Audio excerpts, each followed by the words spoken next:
की, भारत माता की, भारत माता की।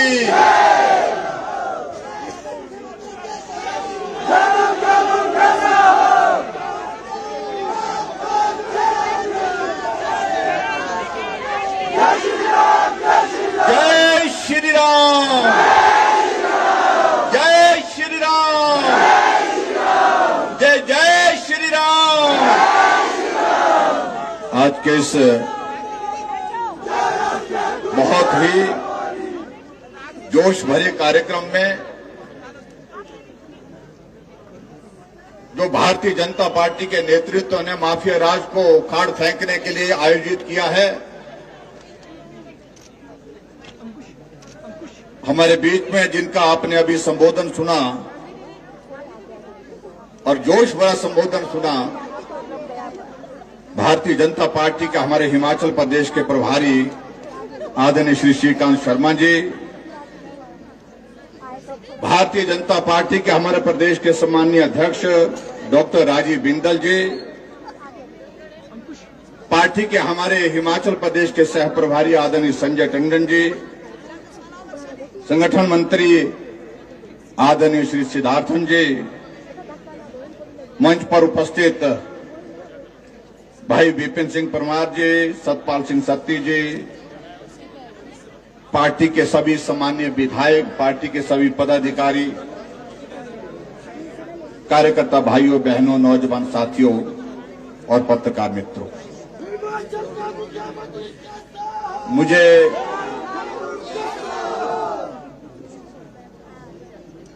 सबसे पहले तो आप सबका अभिनंदन करना है। आप बहुत दूर दूर से बड़ी संख्या में यहां पहुंचे हैं। आप सबका बहुत बहुत अभिनंदन है, बहुत बहुत स्वागत है।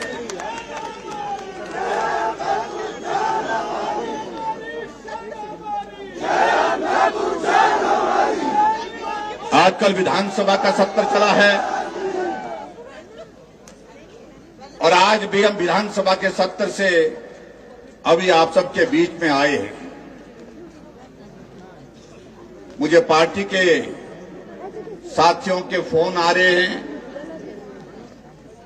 कि हम 20 किलोमीटर पीछे, 10 किलोमीटर पीछे खड़े हैं, रास्ता रोक दिया गया है, हम चौड़ा मैदान पहुंचना चाहते हैं लेकिन रास्ते बंद कर दिए गए हैं। हम लोकतंत्र में रहते। मैंने आप सबके बीच में आने से पहले विधानसभा के अंदर इस मामले को उठाया कि भारतीय जनता पार्टी विधानसभा के अंदर जिन मुद्दों को लेकर के बात करने के लिए अपनी बात कहती रही, आज हम विधानसभा के बाहर भी बात करने के लिए एक कार्यक्रम रखे हैं और जिस कार्यक्रम में हिमाचल प्रदेश के कोने कोने से बड़ी संख्या में हमारे साथी यहां पर पहुंचना चाह रहे हैं, लेकिन रास्ता रोका गया है। सुक्खू की सरकार को, हमने कहा यह नहीं चल सकता है। हमारी आवाज को आप दबाने की कोशिश कर रहे हैं, लेकिन यह आवाज नहीं रुकने वाली है, ना दबने वाली है।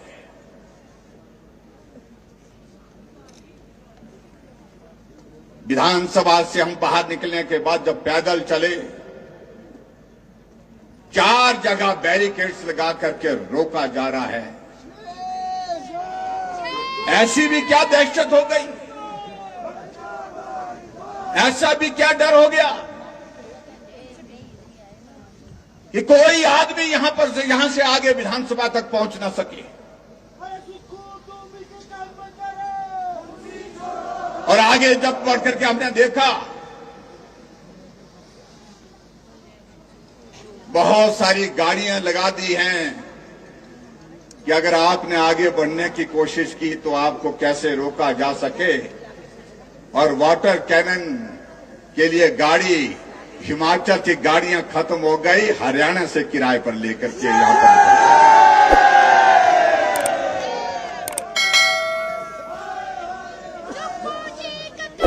आज से पहले हम भी रहे 5 साल तक सत्ता में, लेकिन किसी आंदोलन को उसको दबाने के लिए, कुचलने के लिए दूसरे राज्य से इस प्रकार से गाड़ियां नहीं लाई गई, पानी उनसे भर करके गाड़ियां नहीं लाई गई। लोकतंत्र है, सबको बोलने का अधिकार होना चाहिए।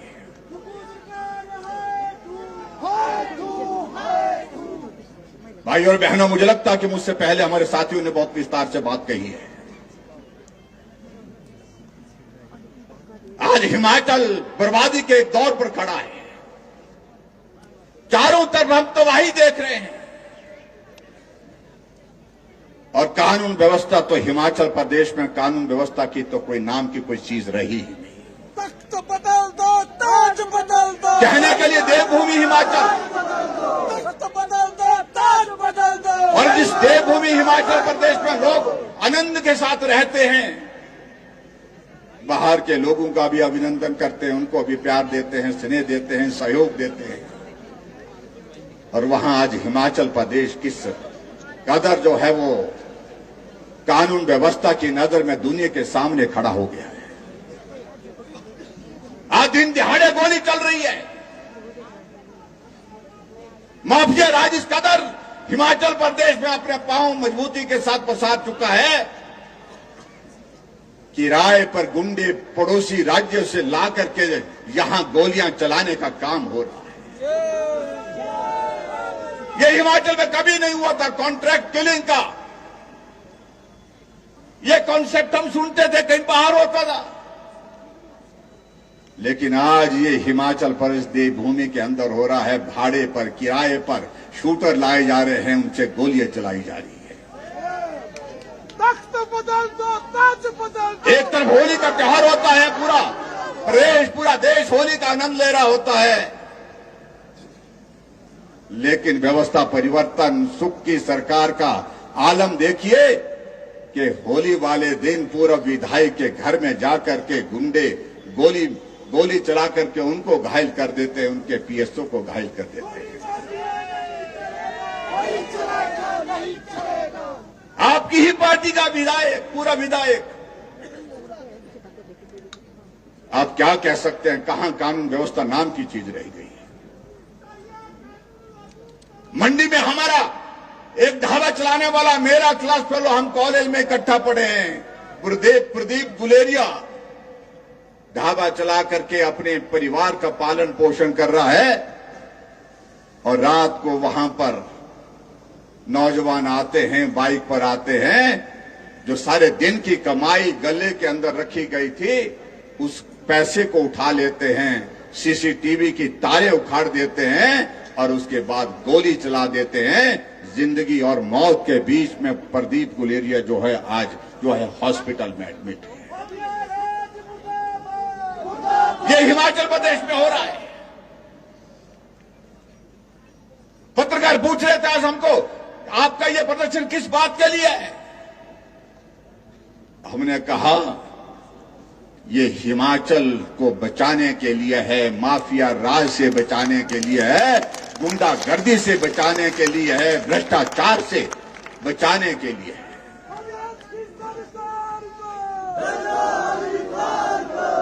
आदरणीय श्री गांधी ने आपके सामने विषय रखा, एक ईमानदार अधिकारी, ट्राइबल का अधिकारी विमल नेगी आज हमारे बीच में नहीं है, और ना होने की वजह कोई और नहीं, वर्तमान सरकार है, वर्तमान सरकार का नेतृत्व है, वर्तमान सरकार के इशारे करने वाले वो अधिकारी है।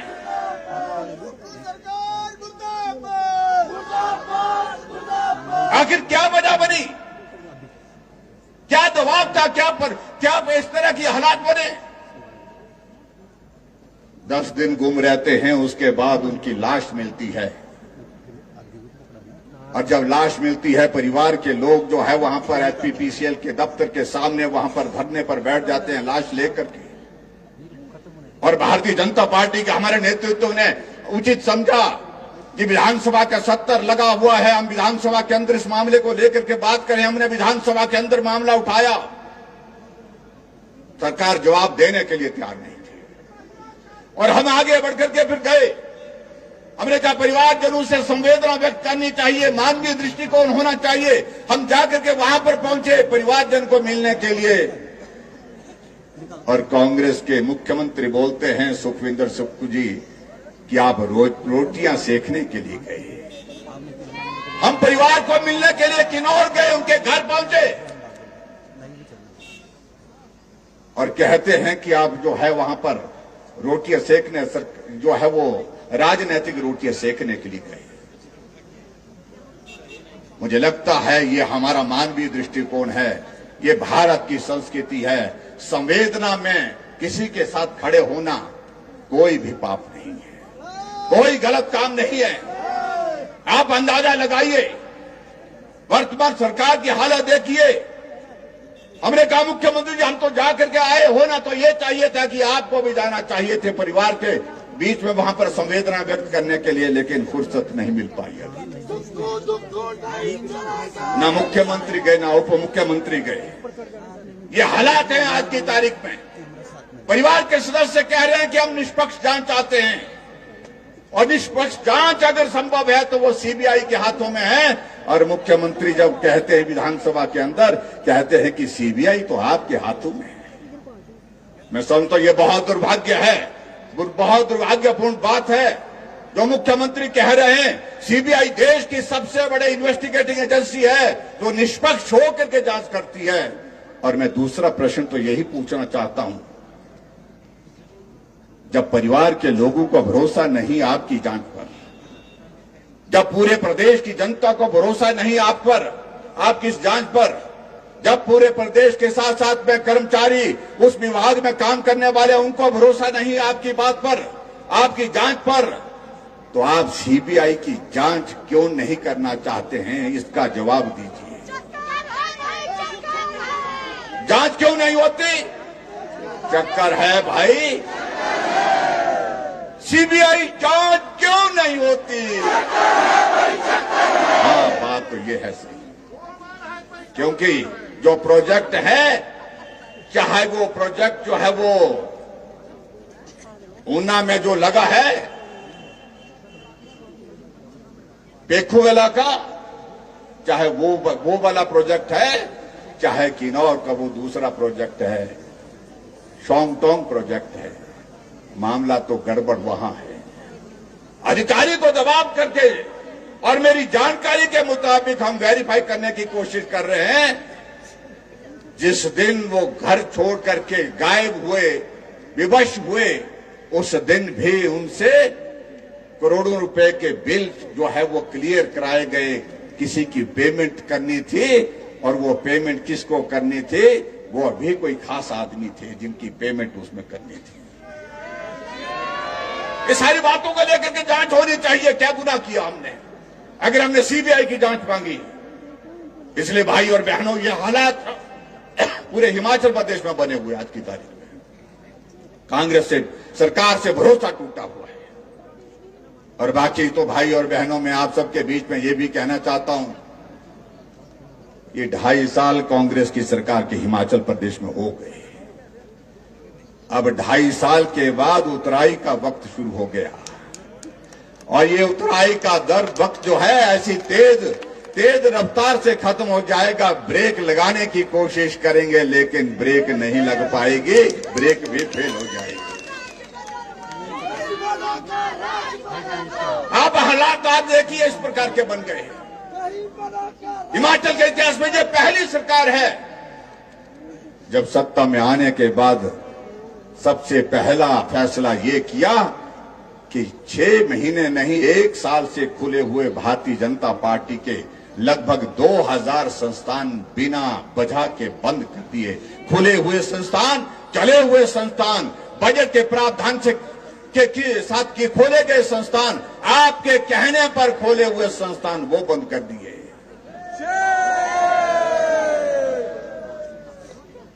अब तो सही मायने में बात तो यहां तक आएगी। आपने हमारे 1 साल के कार्यकाल के संस्थान बंद किए, भारतीय जनता पार्टी आएगी तो पूरे 5 साल पर विचार करेगी। सारे फैसलों पर हम नए सिरे से सोचेंगे, क्योंकि ये आपने अगर ये रिवाज डाला है, इस रिवाज को आने वाले समय में एक मुकाम तक पहुंचाने का हम काम करेंगे। जो हिटलर की चाल चलेगा, डॉक्टर राजीव बिंदल जी कह रहे थे, हर जगह हम देखते हैं बंद। आप अंदाजा लगाइए, 2000 हिमाचल प्रदेश में खुले हुए संस्थान बंद कर दिए गए, विकास कार्य हिमाचल प्रदेश में चले हुए थे वो बंद कर दिए गए, वृद्धा पेंशन बंद कर दी गई, सहारा योजना बंद कर दी गई, हिम केयर बंद कर दी गई, स्कूलों को बच्चों को वर्दी मिलती थी वो बंद कर दी, शगुन योजना बंद कर दी, जनमंच को बंद कर दिया, मुख्यमंत्री स्वावलंबन योजना बंद कर दी, गृहिणी सुविधा योजना बंद कर दी, और 125 यूनिट बिजली वो भी बंद कर दी।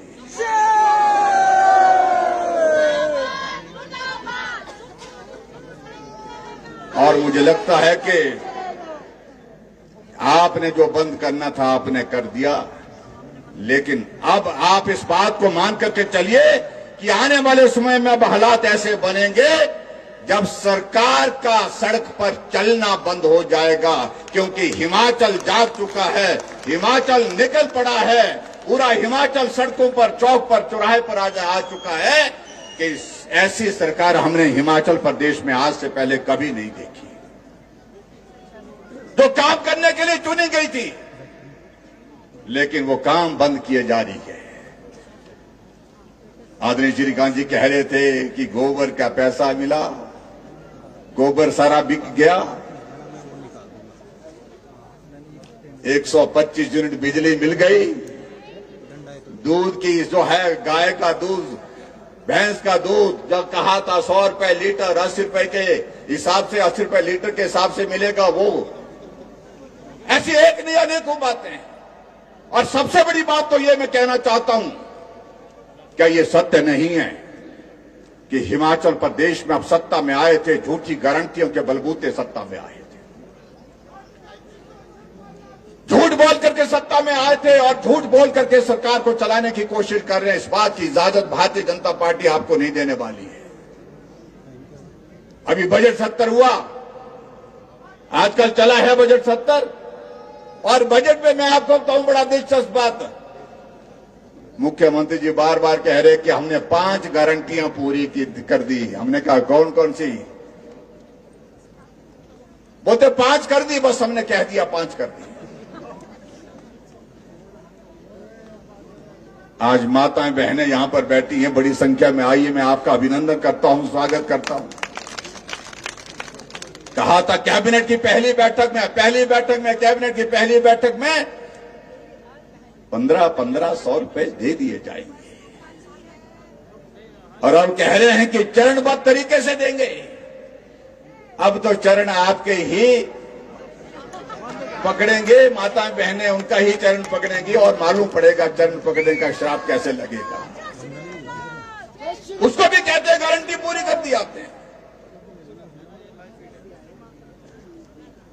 300 यूनिट बिजली फ्री देंगे, कैबिनेट की पहली बैठक में फैसला लेंगे, और 125 देते थे वो भी बंद कर दिए। 5 लाख बेरोजगारों को नौकरी देंगे, 1 साल में 1 लाख नौकरी देंगे, कैबिनेट की पहली बैठक में फैसला 1 लाख नौकरी का किया जाएगा।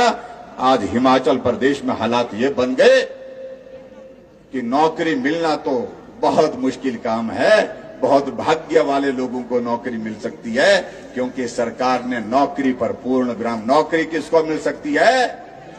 जो अब आप अच्छी तरह से समझते, मुझसे ज्यादा तो समझदार आप कह रहे हैं, शोर डाल रहे हैं कि हिमाचल प्रदेश में खजाना खाली है, शोर डाल रहे हैं कि जयराम ठाकुर ने लोन ले रखा, जैसे कि पूर्व में कांग्रेस सरकार से जब भारतीय जनता पार्टी को सत्ता मिली थी, जैसे हमको जो है नो ड्यू सर्टिफिकेट दे करके चले गए थे। 50,000 करोड़ रुपए हमने कांग्रेस से जो है वो ऋण लिया है, जो हिमाचल प्रदेश के लोगों के ऊपर था।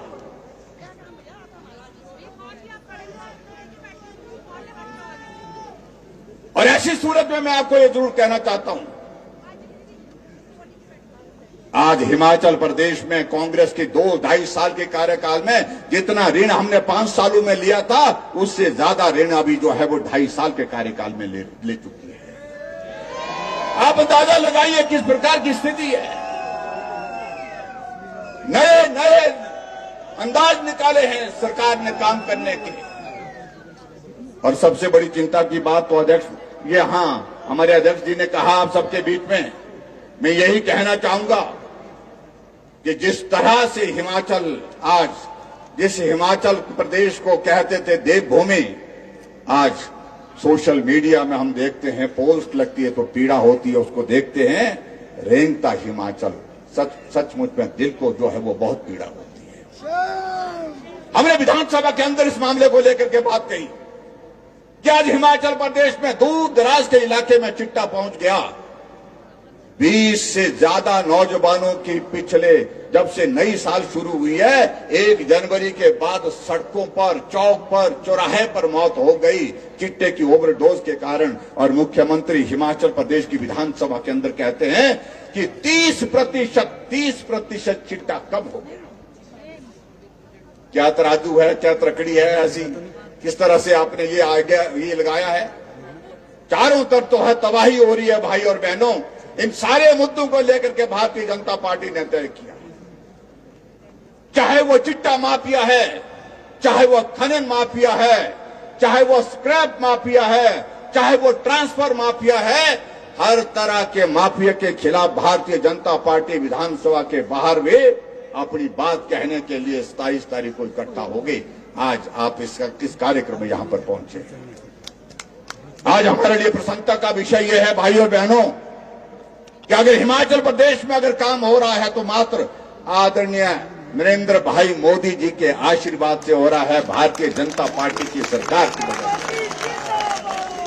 आज अगर हिमाचल प्रदेश में सड़कें बन रही है तो सड़कें बन रही है प्रधानमंत्री ग्राम सड़क योजना की, सड़कें बन रही है नाबार्ड से, सड़कें बन रही है सीआरएफ से, सड़कें बन रही है वर्ल्ड बैंक के पैसे से, जो सारा का सारा पैसा आदरणीय नरेंद्र भाई मोदी जी के आशीर्वाद से हिमाचल प्रदेश को मिला।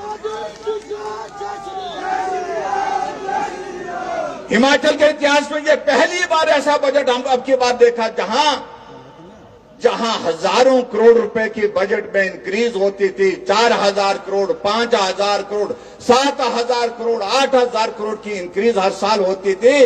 अब की बार कितनी इंक्रीज है? सिर्फ 71 करोड़ रुपए की। सारे डिपार्टमेंट में जो है पैसा समाप्त कर दिया। ना पीडब्ल्यूडी में काम होगा, ना आईपीएच में काम होगा, ना ट्रांसपोर्ट में काम होगा, ना हेल्थ में काम होगा, ना किसी चीज में काम होगा। पूरा हिमाचल चौक पर खड़ा कर दिया है, चौराहे पर खड़ा कर दिया है, सारे विकास कार्य को विराम लगा दिया है। लेकिन उसके बावजूद भी हैरानी की बात है, हम कानून व्यवस्था की बातों को लेकर के कह रहे हैं। कानून व्यवस्था के लिए पुलिस के तंत्र को किस काम में लगा के रखा है? भारतीय जनता पार्टी के विधायकों का सर्विलेंस करना, भारतीय जनता पार्टी के नेताओं का सर्विलेंस करना। यहां समोसे की जांच सीआईडी से हो रही है, यहां जंगली मुर्गा परोसा गया। बड़ी विचित्र बात है। मुख्यमंत्री ने हमारा जनमंच का कार्यक्रम बंद किया, कहा कि जनमंच पे आप लोग जो है वो वहां खाना खिलाते। अरे हम तो दाल रोटी खिलाते थे, दाल फुल्का खिलाते थे। गरीब आदमी आता था, अपनी समस्या का जिक्र करता था और हम उसके समाधान के लिए वहां पर काम करते थे और उसको खाना खिलाते थे। जनमंच बंद किया, अपना सरकार जनता के द्वार को कार्यक्रम चलाया और उसके बाद कार्यक्रम में क्या होने लगा? हम तो दाल फुल्का से इंतजाम करते थे, यहां जंगली मुर्गा लाया।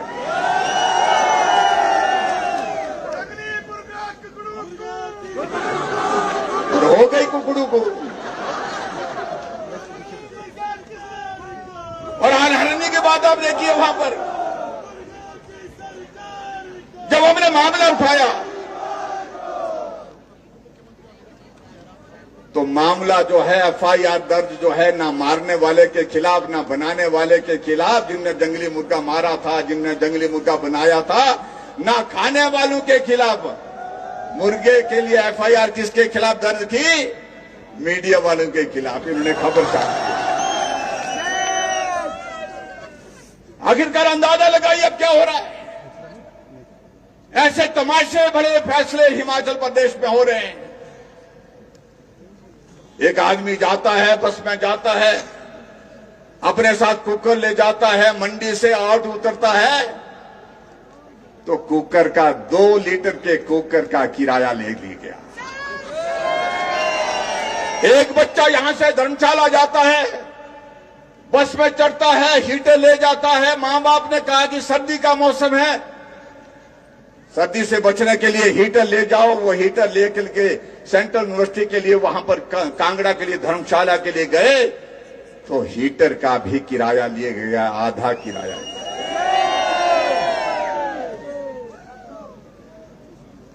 पूरे देश भर में लोग पूछ रहे हैं, जयराम भाई कई बार हमको फोन करते हैं कि ये टॉयलेट टैक्स क्या चीज होती है।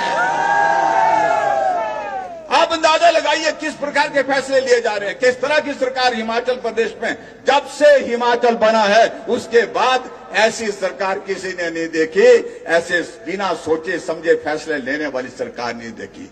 टॉयलेट पर टैक्स लगेगा और ऊपर से और शिमला के मेयर साहब ने और फैसला कर दिया कि जो जनरल पब्लिक टॉयलेट है उसमें भी टॉयलेट में जाने के लिए पैसा लेंगे।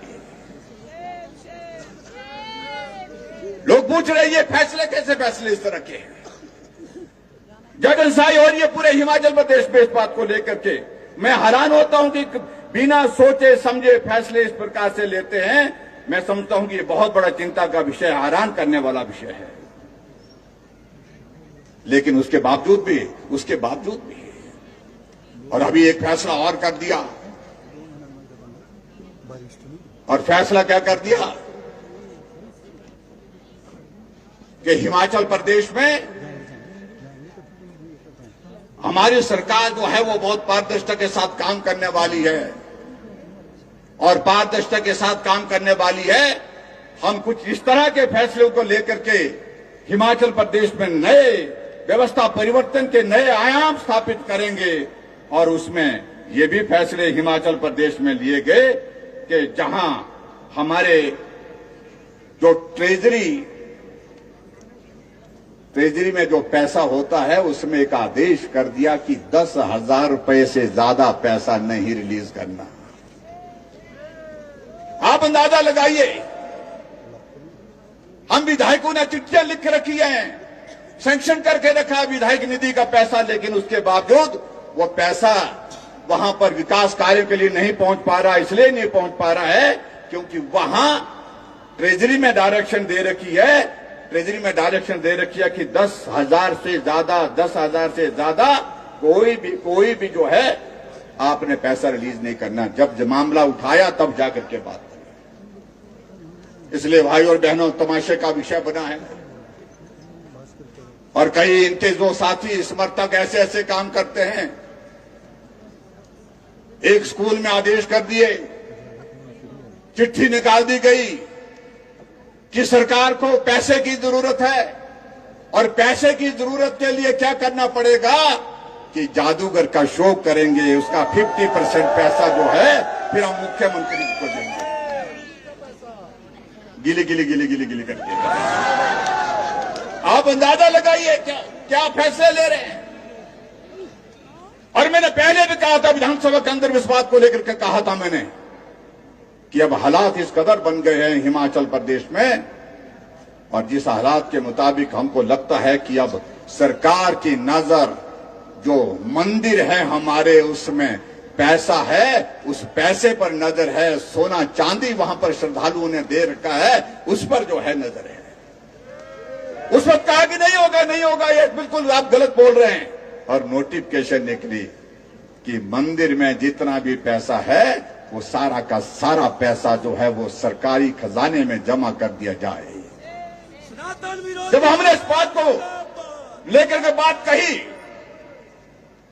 तो कोई जवाब नहीं था।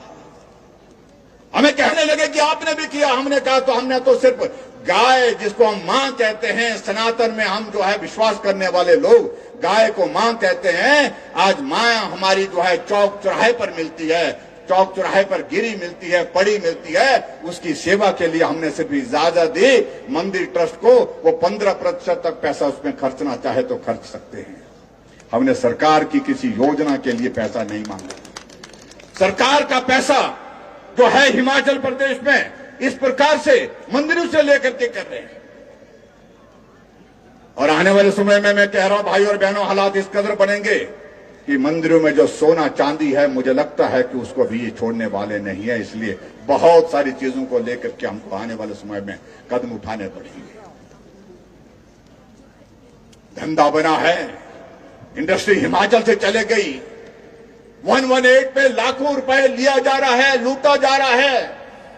इंडस्ट्री वाले मिलते हैं, कहते हैं कि हम छोड़ के जा रहे हैं हिमाचल प्रदेश को। क्यों छोड़ के जा रहे हैं? कि बोलते हैं कि बस हो गई, अति हो गई, एक के बाद